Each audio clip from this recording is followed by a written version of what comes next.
Happy Wednesday, everyone. I'm stoked to see everybody here today. We got Ben here today. We're talking about hiring, hiring people into our business and stuff like that, scaling and just keeping that consistency going because it is really tough to stay consistent. I'll be honest. Everybody knows that to be consistent, you really need like that 90-day check-in in your business to keep yourself motivated to keep going. So we're going to talk about that stuff today. Originally, we're going to call some realtors, but we decided to change it up a little bit and chat with Ben here. Real quick, while Ben is joining and everything like that, I want to talk to you guys real quick about LIA. So if you guys don't know, the way LIA works now, there's a 6-figure guarantee. Basically, when you join LIA, there's a guarantee that within your first year of business, you're going to make 6 figures gross profit, right? Who does that? Who in their right mind actually guarantees that stuff, right? There's no mentors that are ever going to guarantee that. So if you don't make 6 figures within your first year, they're going to work with you until you do. So it's not if, it's when. It's guaranteed that you're going to make that much money. So it's just a drop in the hat if you really think about it. Like, you're guaranteed to make that money. So I can't stress you guys enough. February is already pretty much sold out. There's no seats left, or a few seats left. Very few seats left for this. I'm sorry, February. My God, we're in May already. Oh my God.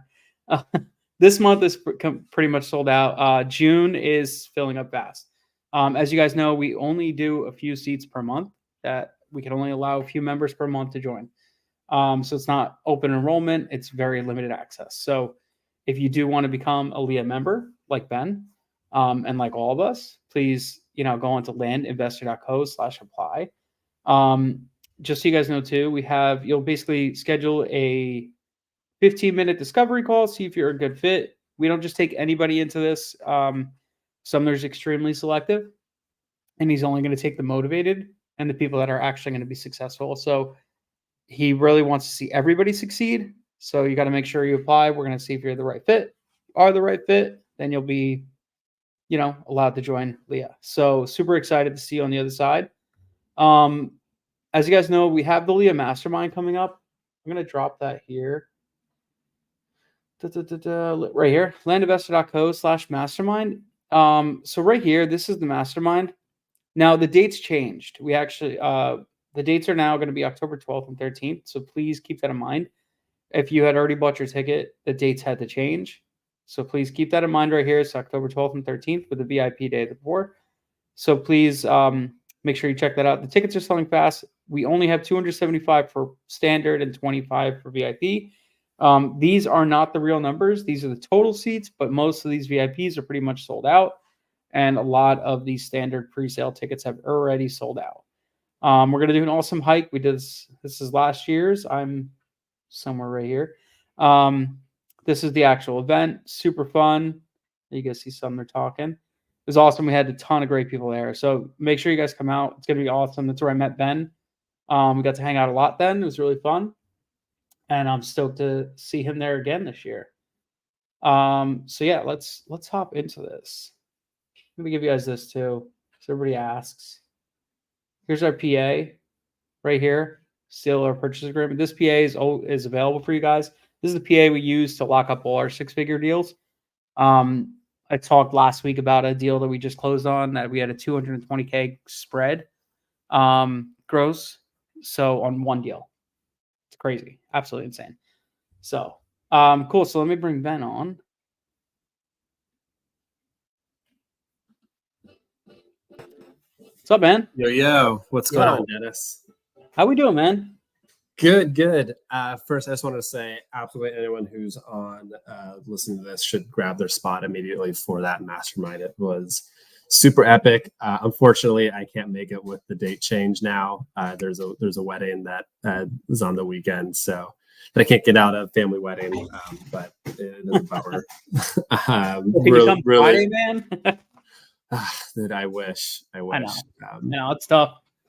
Family, man, they bring you down sometimes.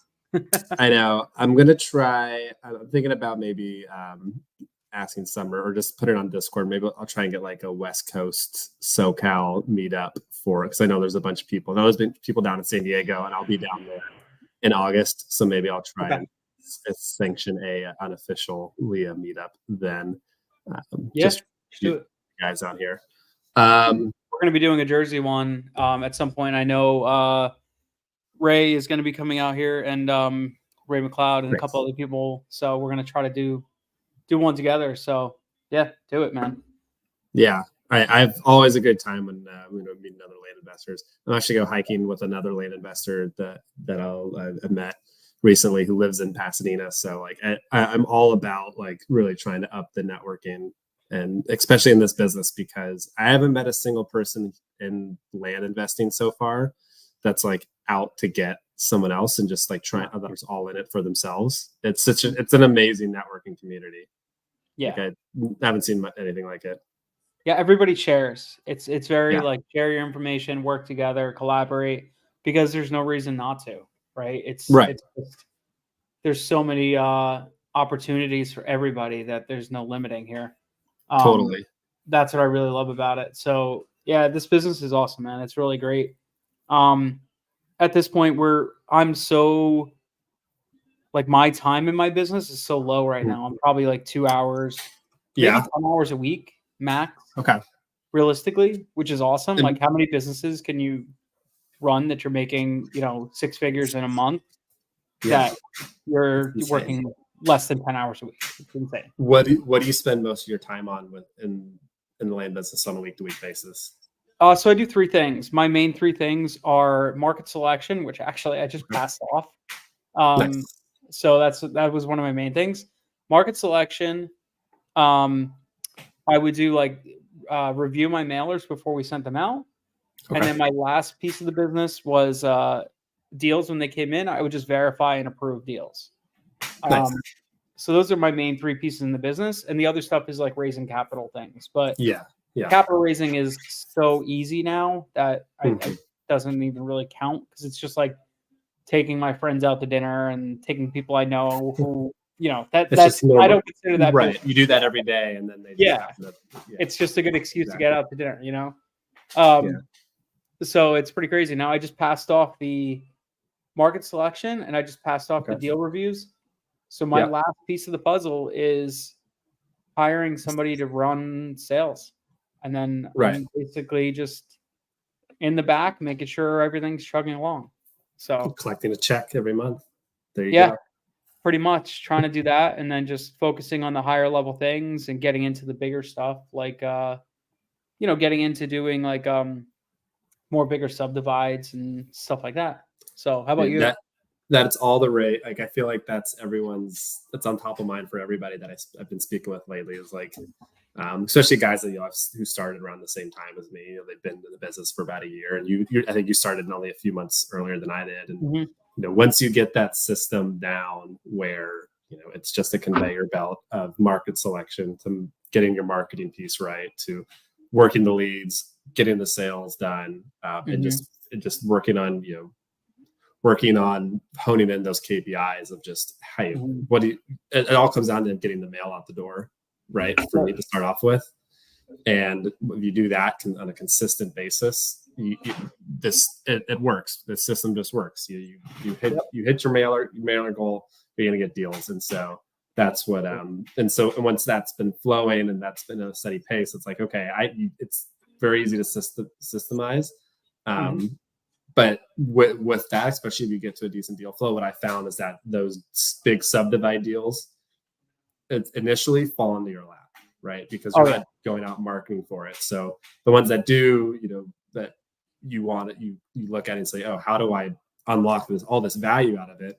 And what I found is that they're not as easy or straightforward as it seems on the surface. But if you can go and you can really tune your marketing, and especially with land insights, like it makes it it's ridiculously simple to now to be able to target for those specific properties, right? All you do is take a VA, train them on, this is a great subdivide property, go out and hone that list, refine that list, and now you're just like, now you can be a sniper for those properties.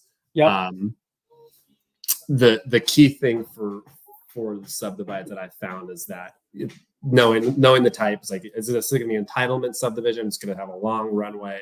You're going to have to get really your hands dirty in the jurisdictional process, or is it going to be minor subdivide, very straightforward? You're just getting surveyors done, but it comes with a larger price point, and you're going to have to take it down. And so you just need to find the capital to do so. And so finding the capital for those is where I think I spent a lot of my time over the last couple of months, similar to you, right? Like, that's probably, I didn't have this amazing subdivide deal that fell into my lap. Really, it didn't even come from a mailer. It came from it is an offshoot of a mailer from a lead that I tried to close. A gentleman was representing his secretary in the transaction. He had heard of somebody else wanting to sell their property. It was under contract, was getting ready to fall out, 350 acres in South Carolina. Nice. And he's like, hey, listen, I think they're going to fall out. Like, if you think, they're willing to sell it for 5,000 an acre, subdivided comps are 10,000 an acre. Like, it was 7,800 feet of road frontage, right? Like, it just screamed, potential all day long. Yeah, but huge price points. So like, you need the capital to do that. And so spending the time trying to network and find that capital has also been taken away time from the business, like the day-to-day nuts and bolts. And right now I'm solo, hence why I reached out to you and said, listen, I want to talk about hiring, bringing people in, managing those processes and best way to go about it. So that's where my head's at lately. So there's a lot of things you got to look at, right? Especially with hiring. One is like, do you have yourself like an org chart or something like that? Like that kind of goes into all your different roles? Kind of like that E-Myth exercise, right? Where you're like, you maybe every role at the beginning, but you know exactly what you want your team to look like. I've got that. Yeah, I have it scratched down on like one of my notebooks of like, here's what it should look like at the end of the day, and all the roles that I would end up hiring for. It's lean and mean. It's probably only like 4 or 5 at the end of the day. Yeah, that's good. So once you have that, you could kind of start just chopping that up and saying, okay, what are the roles that I need to fill? What do I need to get off my plate so I can free up my time, right? That's the main thing. So once you start doing that, then it's just a matter of like, okay, scale that out, get somebody else, delegate.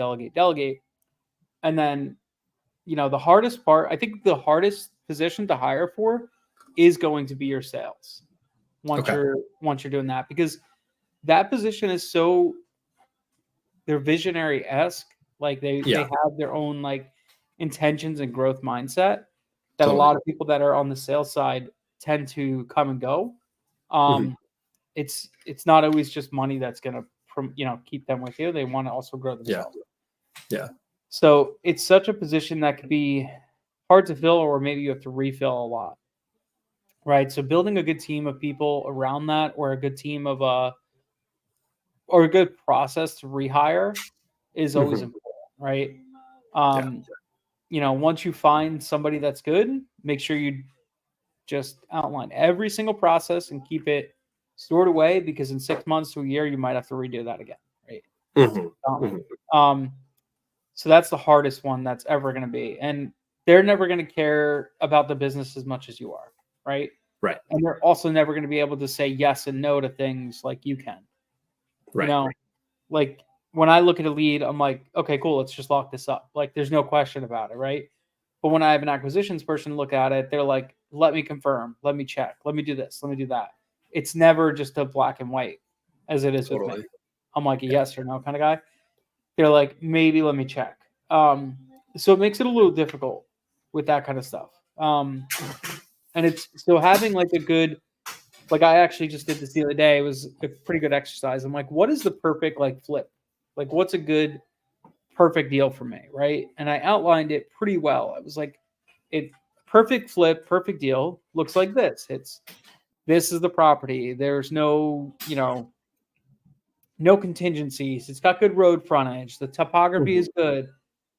The price point is, below 55% of market. Market looks like deals are moving in less than 3 months. All these little tickers, right? All these little things that would make it like a perfect deal. right? Right. Like that's, to me, having that criteria when somebody gets a lead coming in and they look at it, it's like, oh, this ticks all these boxes. Yeah. They'll lock the deal up. There's no question about it, right? Easy. Yeah, Yeah. easy. So if you could do that, that eliminates like 50% of the questions, right? Right. So now every time they see that deal, and if you're scrubbing, you should only be getting those deals coming in. Then it's just Mhm. like they could just lock them up, right? It's the ones where people call in and say, "Hey, you offered me 50, I want 75," and then you have to look at it and make it make sense, right? Those Mhm. are the ones that are going to be like harder, and you'll have to hire for and a lot, like have to look at and keep reviewing stuff like that. Yeah. Yeah, Um, exactly. but yeah, for the most part, that's going to be the hardest position, and it always will be. You're never going to get away from Mhm. that being um, easy. So Yeah. And I'm out in the market right now for that position too.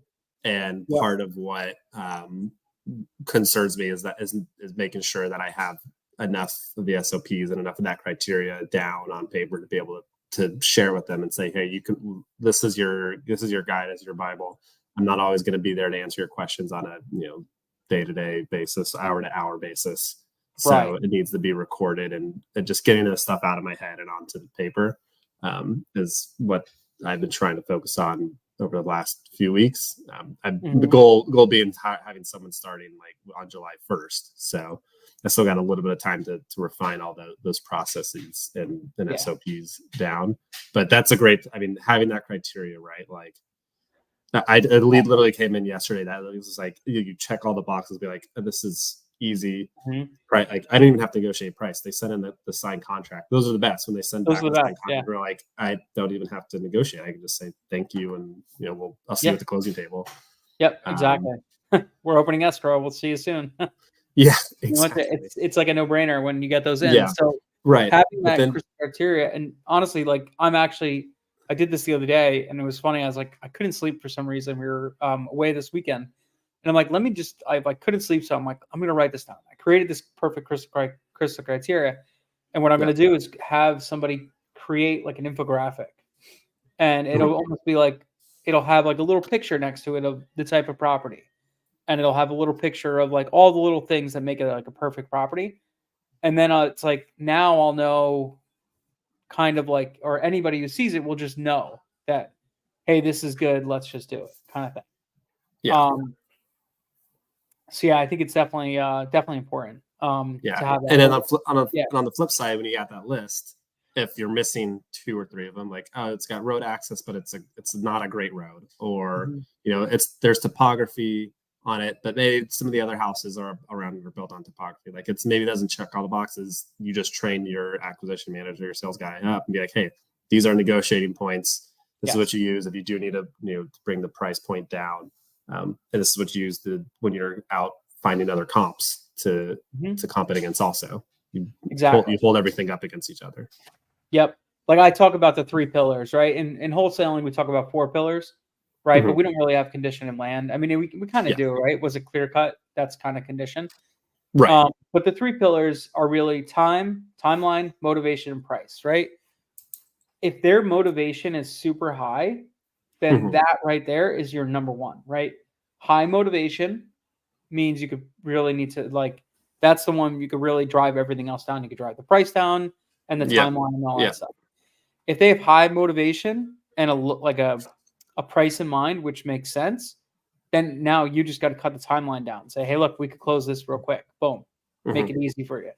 If they have a fast timeline and a high price, right? They probably have good motivation and all that stuff.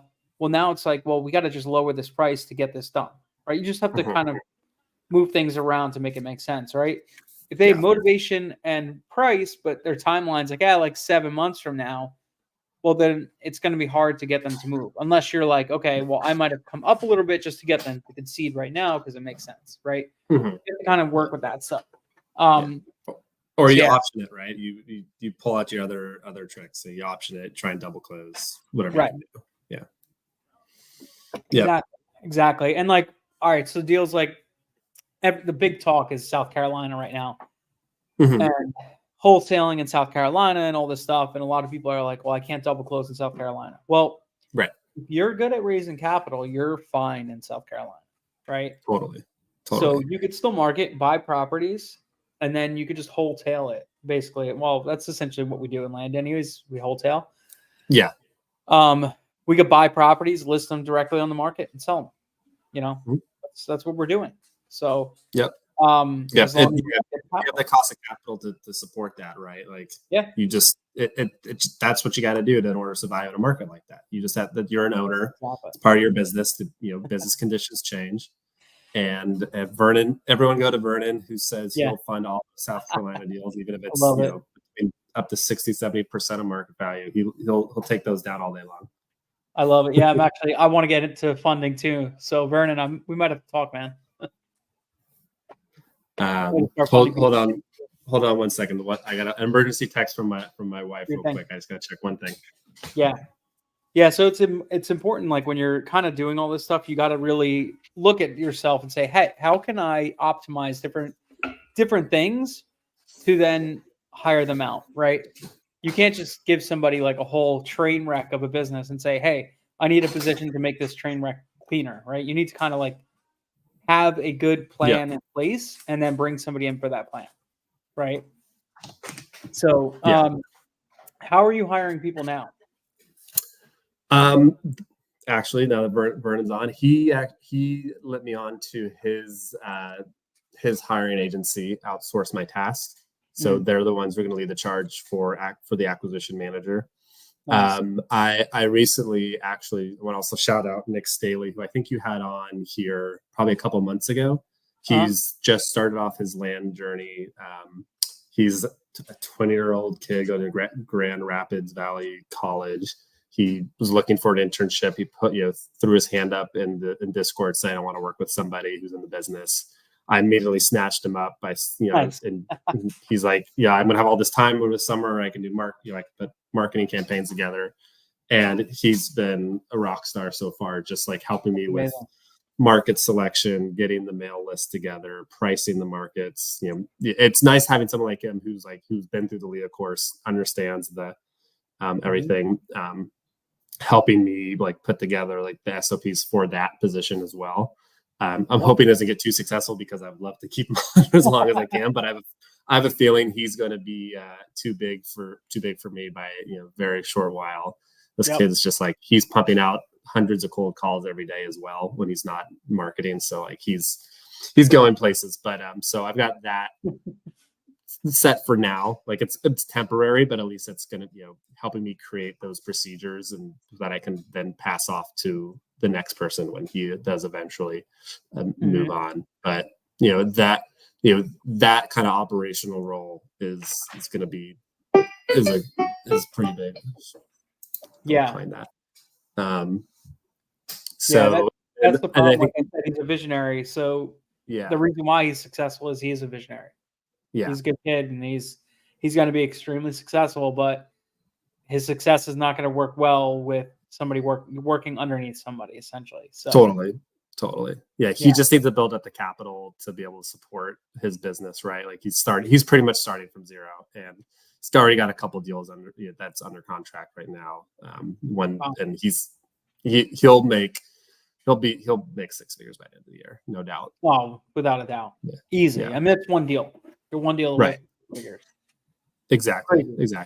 But in the meantime, when he's not making anything, I snatched him up, and he's going to make a little bit of money while doing the internship during December too, and it'll be it's a good win-win. Yeah, and help and like I said, and help me create the processes for that role as well. Yep, having those win-wins is important. And I can't stress enough. If I showed you the SOP creator on Loom? I saw you do it. I think was 2 weeks ago. When you were on here, I was blown away by that. It's absolutely such a super easy little simple thing, but it's like, oh my god! I was like blown away when they came out with that. I could create an SOP just by talking, by doing my task, and it counts all the clicks and does everything for you. Yeah. So when you're looking to, do something like hire somebody, you could just show the task and say, hey, this is what I do, and let it create the SOP for you. And then once it does that, obviously you're going to fine tune it, but boom, fine tune it. And then hire people out. Like I show Exactly. people all the time, like when I'm hiring a position, I create a loom. I just Yeah. make a loom of what I'm doing, and I say, this is the task I'm hiring for. This is what I'm looking to do. And now I can just create that SOP to go with it, and they can replicate me right then and there. And Mhm. boom, now I can hire that position super easy. So, and we do a thing, hire slow, right? We hire Yeah. really slow. Like we'll bring people on for 5 hours, 10 hours a week just to test them and see how they do. Yeah. And, sometimes what we actually do is we hire 3 or 4 people for the same position, and we give them each 5 or 10 hours for the week. Right. Okay. And what that does is it allows me to kind of see who succeeds, because I basically have 4 people I'm looking at, and I Mhm. can see each one of them who's being more successful and who's getting a task done better, right? So my Right. standout, Michelle, she's like my top person. Um, I brought her on and like 5 other people at the same time. She just like stood out from the crowd, like Totally. completely like way out there. I was like, holy crap, this girl's great. She was a little slower, but her quality and all the stuff she did around it was like, wow, she's like so good. So that's when I was like, okay, so I'm definitely keeping you. And then I saw like her position, like what she's good at, and boom, stuck with her. So doing that is like a secret too. Um, Okay. we posted at like we'll post it on like Upwork or Yeah. wherever you really want, and kind of let people come to you. You know, Okay. That's another way to do it too. For outsource your task, when you use that, are you using Yeah. like one of their prepaid plans, or are you doing the DIY, or? Yeah. They're doing they're basically the way they charge. I think they charge $1,500 for the placement. It's flat fee. They Mhm. have, I want to say, like a 6 month guarantee. But they'll go, and it's nice because they've hired other acquisition managers before. They found Vernon's acquisition manager, hence the recommendation, Mhm.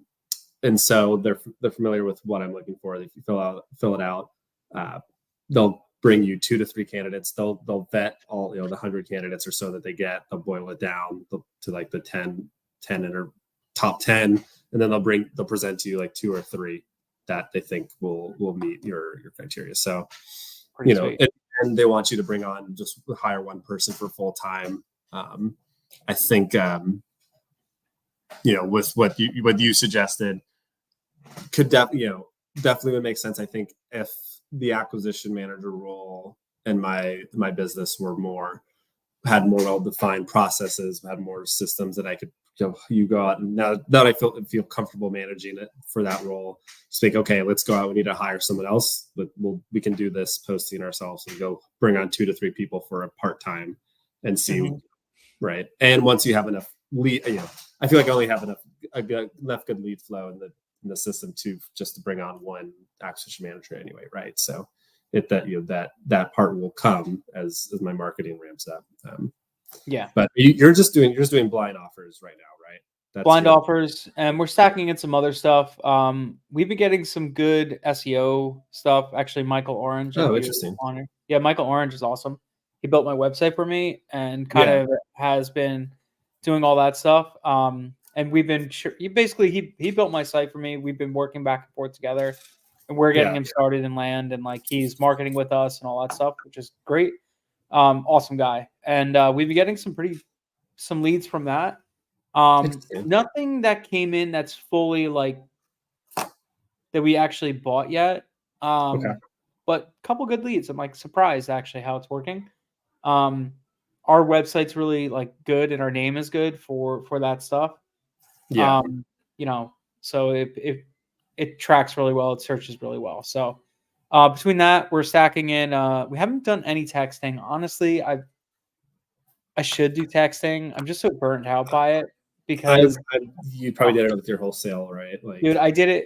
We used it's to send hundreds of thousands of texts a month, and I'm just yeah, burnt. I'm done. I don't want to yeah. do it. It's such like a tail chaser, I guess. hmm I don't know. hmm Um, There's a but lot we're of automation you can build around it I these know. days too, and it's just, but I'm my mind doesn't work like that. I've seen other operations do it. I'm just blown away by how some people like are, they're able to think in those kind of, those very operational technical systems. But like I think guys like you and I, like we just, you get on the phone, you relate to people, right? Like that's the way you make the sales, and that's what there's different ways to run business. I agree. I think texting will be the last marketing channel that I ever try and explore. I'm exploring cold calling right now to layer on. I think like the way I'm going to do it is like, hit everyone with my blind offers, follow up with the cold call, like maybe 2 months after the campaign settles. So, call it maybe 3 months after all the letters are in, fully baked, follow up with hey, we sent you a letter. Sure. Just wanted to just check to see if you're interested. Yeah. That kind of thing.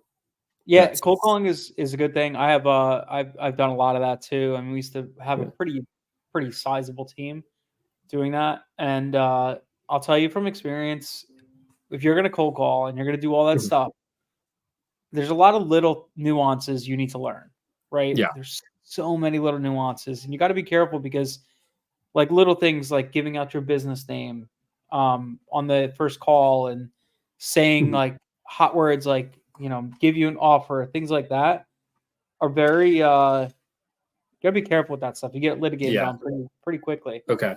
So when we're cold calling, we don't give out our business name. We use like a generic, like we're USA buyers, USA land buyers, or whatever the case may be, right? Just something very generic. That's not going to link them back to us, so we can't get litigated upon. If you do have somebody that's like, send me a mail, send me a contract, send me this in black and white, like very, very adamant about sending you something, like they want you to mail them something, that's like probably a litigator. That's somebody you might want to be careful with. Interesting. There's a lot of things like that. You just have to read the signs, because some people are like, wow, this is such an easy contract to close. Well, it might not be. They just want something who's this guy just sitting by the phone waiting to close the deal, right? Like, right, exactly. Yeah.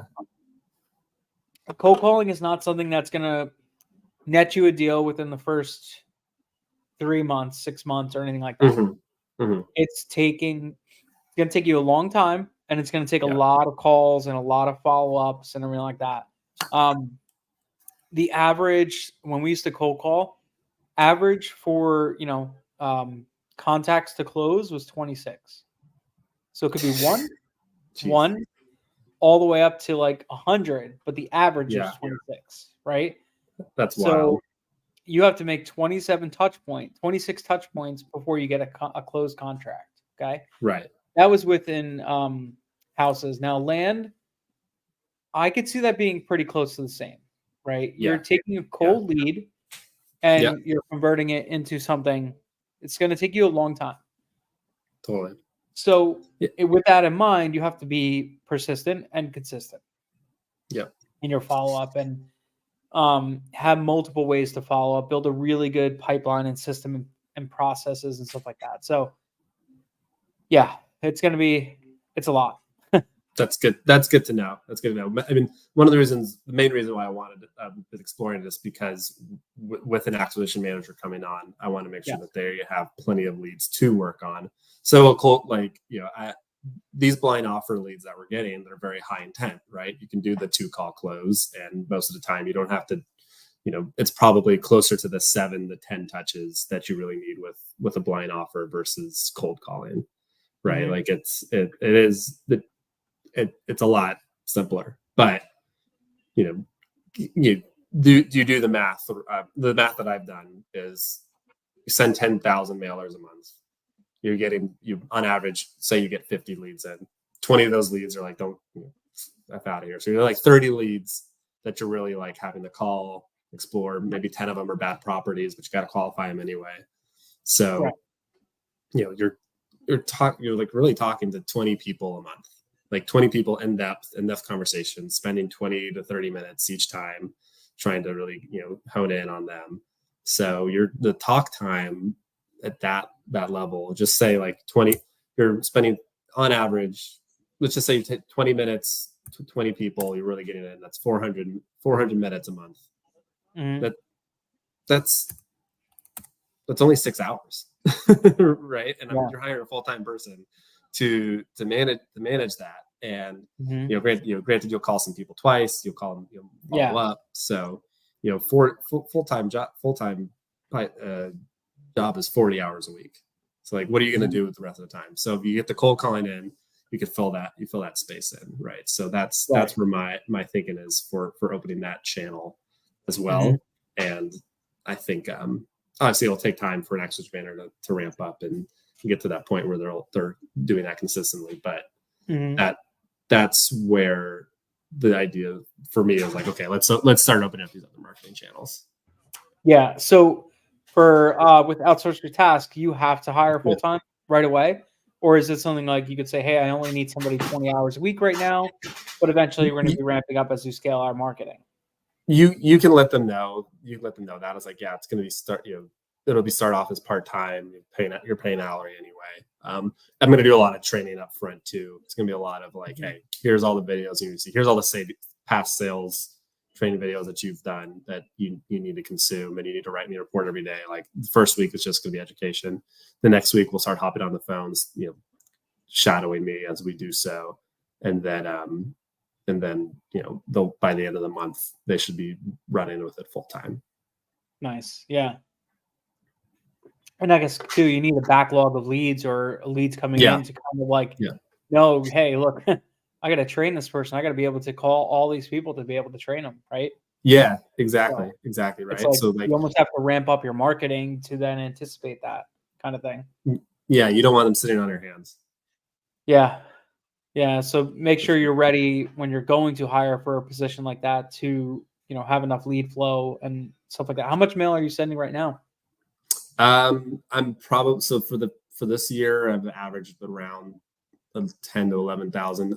This month, I hit 16,000, which is great because now that I've got Nice. Nick on the team, he's been able to just make that such a breeze. So Yeah. we're probably going to get, I'll probably be closer to around that 15,000 a month going forward. 15,000 a month consistent. Yeah. Yeah. Are you scrubbing your data or not yet? We're just scrubbing for landlocked stuff. We're not Okay. making the list super pristine where, we're just targeting the type of properties we want that, those avatars of the good properties. So Gotcha. just Okay. a quick and dirty, like, hey, let's look at these landlocked and get it out of here. Why haven't you decided to scrub more of that out? I'd rather bring it, I found that there hasn't been a high percentage of properties that have come in that are just like super undesirable. That hasn't been, that's been worth the time to hone in those lists, basically. Sure. Right. So obviously, like if you have 10,000 lists of like only properties that you want, you're still going to probably get the same lead percentage back. So you're right. Like I see where you're leading. Yeah. To, but yeah, just because it lowers your cost per, if you're, let's say you're marketing to 10,000 people and it's just willy-nilly throwing it out there, but why not hone it into 10,000 of properties you like? Right. And now when they call, it's a good property, right? Yeah. No, it's true. I think that the hard part for me so far up to this moment has been pulling down enough records and finding enough counties. Obviously Insights makes it easier, but finding enough counties and then pricing the counties to make sure that I can pull enough data down from Land Vision to make that, to hit my 10,000 goal, the 10,000 monthly goal. Now that now that I have someone like Nick on the team, like that role is basically what that should be, right? And we're evolving that. Where the land scrubbing, the list scrubbing is, it is so easy now that that's available. Like before, I just I don't want to hire some guy at $4 an hour who's just going to do that on like data tree and just have to click and choose. I moved over to Land Vision in September, which makes it, it's even that much harder to really scrub a list. But now Yeah. with Land Insights, now with this role, like it is something that I want to take more seriously. And now I can hire someone $4 an hour. Be like, okay, now go through all my clean results, and here's all the avatars and stuff that we don't want at all whatsoever. Sure. Yeah. I think it's definitely helpful when you do that. It kind of just for a sales manager, right? Like just knowing this lead is going to be like high percentage of conversion. Yeah. Right. It's going to be high percentage. Like now, when it's funny because we have older leads that are calling us that are pre-scrubbing, and we're like, these leads suck. Like, I don't want these leads. Like, they go away. Yeah. So it's kind of like, like it hurts. It actually hurts a little bit when they come in. So it's one of those things. Like, actually, I just had one of my VAs. I told her, I said, I want you to go through, because she scrubbed for me. She understands what we're looking for. So I said, I need you to go through the CRM. And I want you to basically scrub our CRM. Anything that's not a deal that we like what we're looking for, let's get rid of it. Move it to a different pipeline. I don't even want it. It's one of those things. Like, it's not. Instead of me trying to be like a deal maker, I just want to get my consistently good deals, like easy deals to come in. Grab the low hanging fruit that looks good, right? I've done so much of the deal making and all that stuff, and it's so hard to scale that, because I can't train people to act on my behalf like that. It's so true. Hard. I feel like that's most of the deals in my pipeline has been that deal making bucket, right? Like a perfect example of what I just did was like an 18-acre parcel, shaped like an L, right? And so it's actually more like this, where the long end was behind the neighbor's parcel, and it was buy for 81. The whole 18 acres is probably market value around 105, 110. So it's like, it's up there. I can't get a funder interested. I was just probably just be like, and it was South Carolina, so you can't double close it. They just did not have the capital ready yet to be able to take something like that down, and because of the skinny market value ratio. But I called my broker, that I knew in the market. I was like, hey, what, can you take a look at this for me? Like, what do you seen something I'm not? And he's like, well, I know the neighbor just bought his property, even though it was listed as somebody else on land, on Data Tree or whatever. He's like, well, they just bought theirs. They're building on it. Let me go call him and talk to him, see if he wants like 12 acres behind his property, because it's connected to a creek. And now he's got it all fully connected. So he made the deal, like broker made the deal happen. Neighbors buying that 12 acres for my whole basis in the deal. And now I got to sell 5 acres of that's the better part, higher value quality anyway. But an acquisition manager is not going to get there without years of experience and looking at deals and thinking along those lines and thinking like an owner of how do I make a deal work. So that's the hardest part is getting getting people to understand that, and like training them to do that. You really can't. It's really hard. They have to have a want and a need to kind of like do that role. It's really hard. It's going to be really difficult.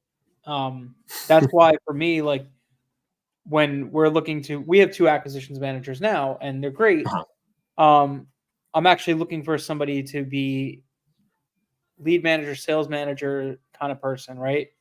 Somebody that's going to be basically taking over everything in my business, taking over me basically, and make the decision. So I'm like, how can I simplify this? Well, it's getting better quality leads. So it all leads down to scrubbing, right?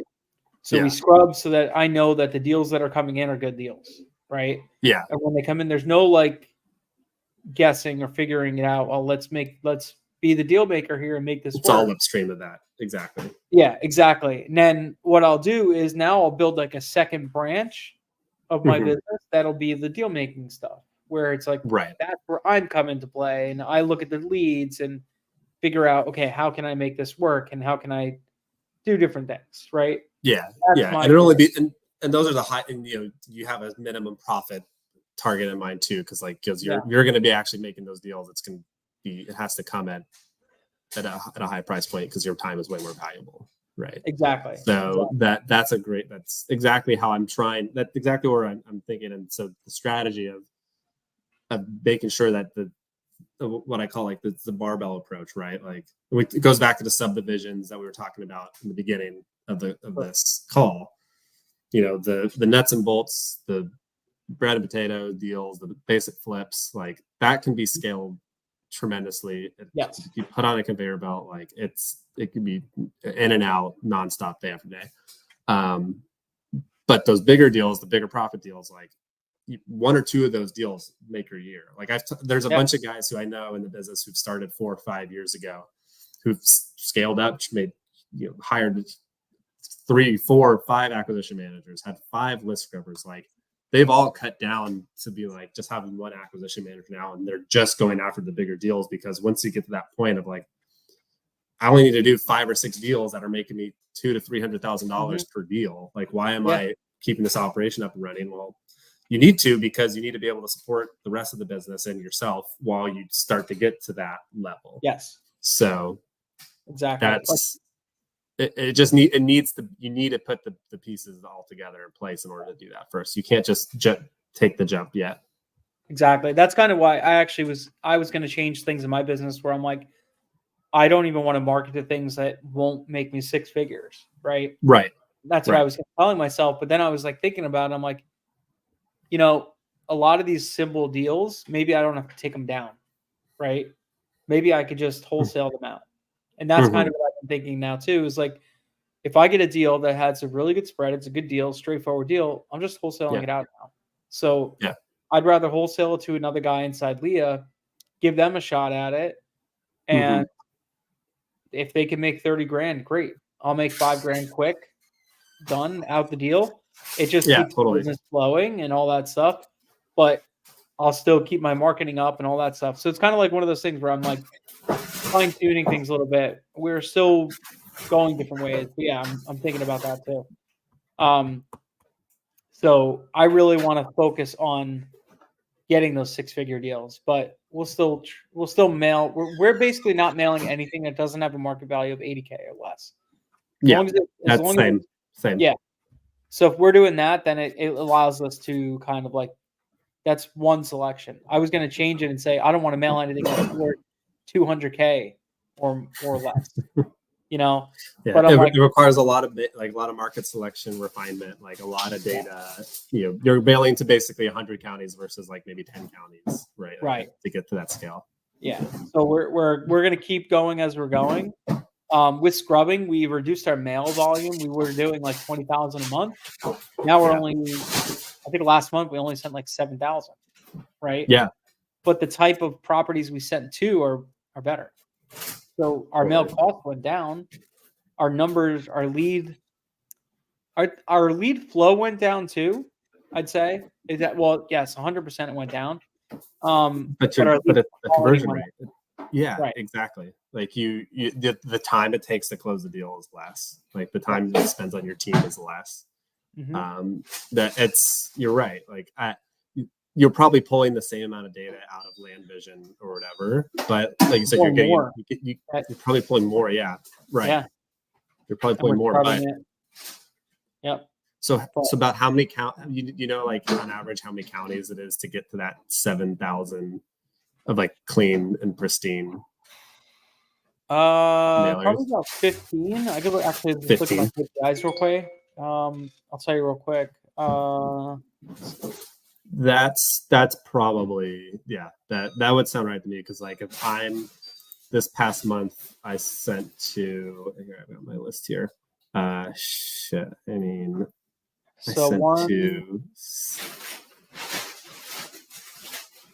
to 15, and that was 15,000 unscrubbed. So 14 counties right now are between merge proofing and campaign started since April 16th. Okay. But we basically have 24 counties in total. Right. And that will hit us. Yeah, 24 counties in total. And that's basically for the past 45 days, essentially. Yeah. And then we have more in the pipe that are being scrubbed right now. So yeah, I'd say we're probably about 15 to get to that 7,500, 10,000 list. Like there's one county that we picked that we're like, yeah, let's scrub this down. We ended up only getting 300 records out of it after everything. It's Crazy. Like, that's it. But it's because of our pricing and the type of property we're looking for and all that stuff. So, but if we pull one deal out of that, you're probably going to make 100 grand, 80 grand, something like that on one deal. That's all you need. Yeah. Like that's amazing.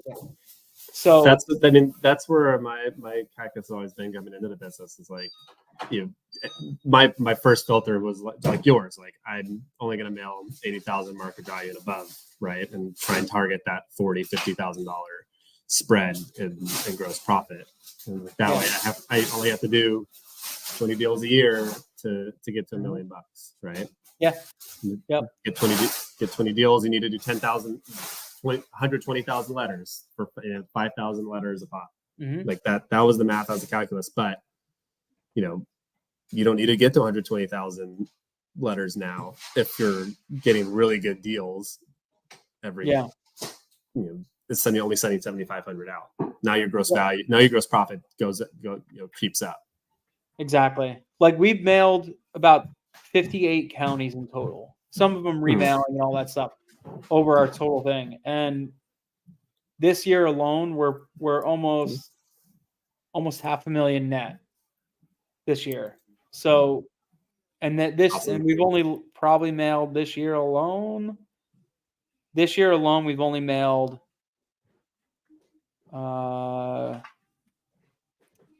we've mailed in our pipe to mail is about 30 counties, and we're at 500,000. So yeah, it's pretty crazy. And then then we've only just started scrubbing, like really in-depth scrubbing. Like we scrub for 20 different parameters. So we go above and beyond. Like Land Insights, they have really great scrubbing for like if you're just getting into it. But we scrub to like so many different parameters because we really want to fine tune our stuff. And our list gets smaller and smaller and smaller, right? Which is fine. I like that actually. But for you, for instance, like it might be a good idea for you to look into more of the scrubbing, scaling down your list a little bit, so that when your acquisition's coming in, you don't have deal making. You have to worry about. You could just focus on the actual like, okay, here's the good deals, here's the bread and butters. Just do that. Right.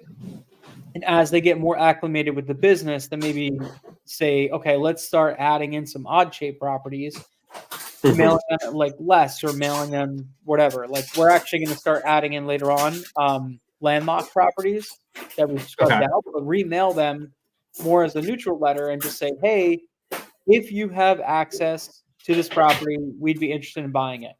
But we're only going to mail like properties that are 25 acres plus. Yeah, exactly. So it's like we know that it's probably a good property if it has access. That's that. But it's the easiest negotiation tool to drop your purchase price on, because you're like, hey, like I can't access it, no one else can access it, but we can make it work. We've done this right. That would be used for sure. Yeah. Neutral letter may be tough because you're gonna get a lot of leads, a lot of calls and be like, yeah, you can access it. You just go over Jimmy's and Bobby's and Well, I would make sure it's like laid out, has to have legal deeded access, like things like that, and then your intake manager scrubs it, qualifies that even further. Yeah, exactly. So then they would take a look at it and then they would scrub it out a little bit and say, no, there is no legal deeded access kind of thing. And if there's not, then it's like, okay, it's gone. So 100%. That's kind of what we need to do. But yeah. Aaron just asked a question. Hey, would you say it's harder to get good deals in Ottawa County or just numbers game pricing? It's just the numbers and pricing game, honestly.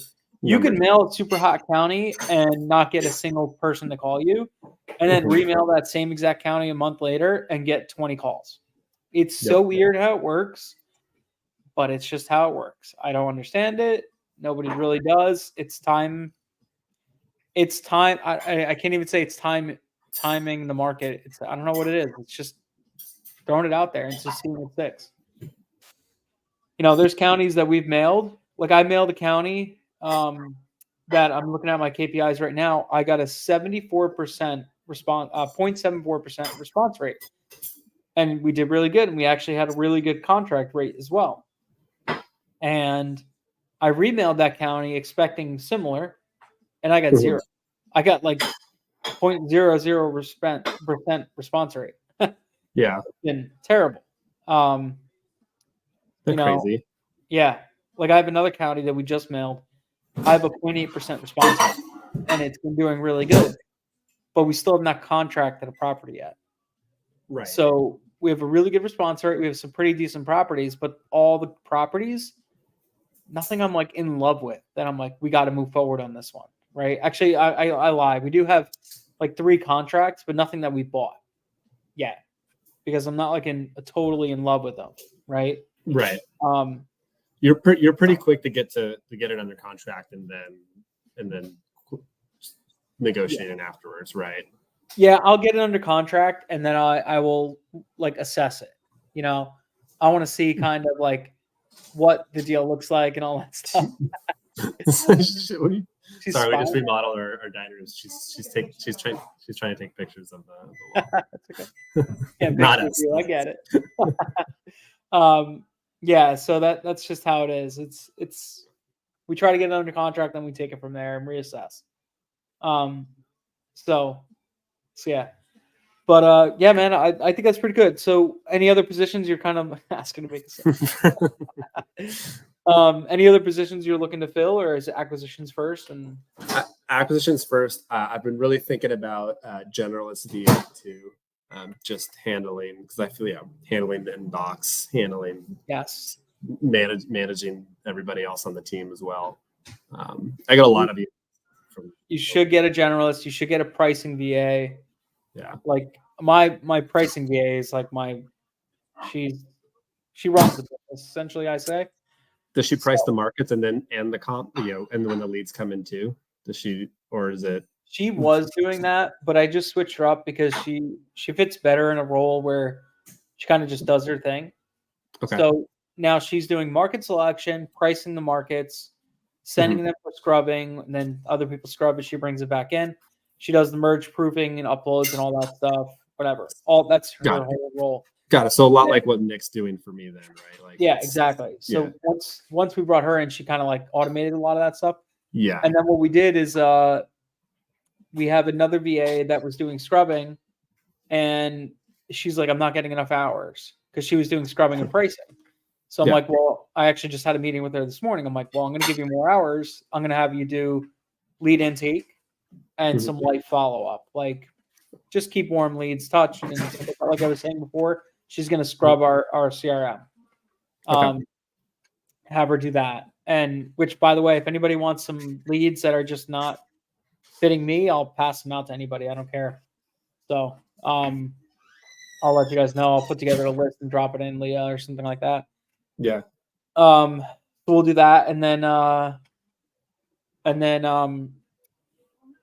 yeah. So my next position I'm hiring for, like I said, is like that sales manager role. Not just lead manager, not just acquisitions. I want somebody that will help me kind of like get out of my seat and actually build the whole sales funnel in a way. Right. Like somebody that I could bring other people underneath them to like really it's chief marketing, right? Yeah, exactly. Exactly. Like in charge of the whole process. In charge of the whole process, in charge of some of the marketing aspects, like what are the next steps and how we're going to plan to grow and all that stuff. That's the kind of position I really need. And it's going to be a tough hire, man. That's a really tough hire. So, but yeah. So cool, man. That'd be exciting for you to have something like that in your business, because that'll be like, I think that'll be a huge game changer for you, because then you could really step out and be like, you're just the strategy guy playing the chessboard. And I do too many things. That's my problem. We flip houses still. I'm still trying to buy houses and mobile home parks and all that stuff. I have my electrical business that we run, and I've kind of stepped myself out of that a lot. But we're actually looking to put money into that and grow it. And I'm like, I don't know what to do. Like, do I want to do that? Do I not want to do that? I'm back and forth. and then I still project manage for my old company that I used to work for in the union. Dude, it's wild how many hats you still wear. I can't believe you still flip houses, to be honest. I feel like that would be the biggest pain in the ass versus like I can't help it. I'm addicted. Yeah. I mean, I'm selling a flip tomorrow that I'll make 120 grand on. It's like, what am I supposed to do? It's like, fair enough. Fair enough. What did I do? I probably spent 50 hours on it, something like that. It sucks, but at the same time, like I love it. Can't help it.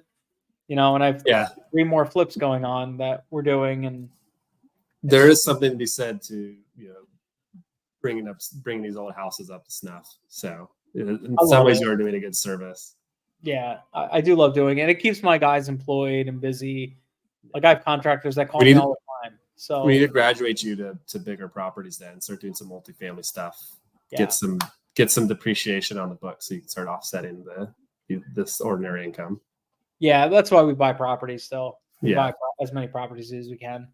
So like I have a 27 unit mobile home park that we're looking at right now. We just offered on 20 unit mobile home park. We just offered on 4 single families that I think we're going to buy, and some other stuff. So we're always, dude, I don't make real estate investors are always broke, bro. We don't make any money. Yeah, we make money and we just dump it into deals. Exactly. We got assets and we got deals. Yeah, that's right. My wife is always like, "Can we do this, that, and the other things in the house?" I'm like, "It doesn't make us money though for the future." No. Like, no. Totally. Oh yeah, like I said, we just redid the kitchen, their dining room. But I literally just did a board battens on our wall because I'm not going to hire that out. I'm not going to pay for someone else to read that. If I could just handle a miter saw, like it's not a big deal. You got to save that money for deals and mailers. Yeah, that's the problem. Awesome, man. I appreciate it. Just so you guys know, tonight there's a webinar. Sumner's putting on a webinar tonight. Tonight in like 2 hours? He's doing it. Something like that. 2.5, yeah. Like that. It's going to be a pretty sick webinar. You guys should definitely check it out. Ryland's hosting a call inside LIA now, so we'll end this so that everybody can hop over there. But dude, Ben, thanks for hanging out, man. Keep me posted. Awesome. If you want to chat more about this and stuff like that, schedule another time. We'll for sure. This was great. We could talk more, and maybe after you've hired, like kind of talk more about that stuff and how it all looks. That's a great idea. I'd definitely do a check-in for sure. Yeah. All right. Do it, man. Thanks, Dennis. Thanks for talk soon, bro. Appreciate it. See ya. Later, man.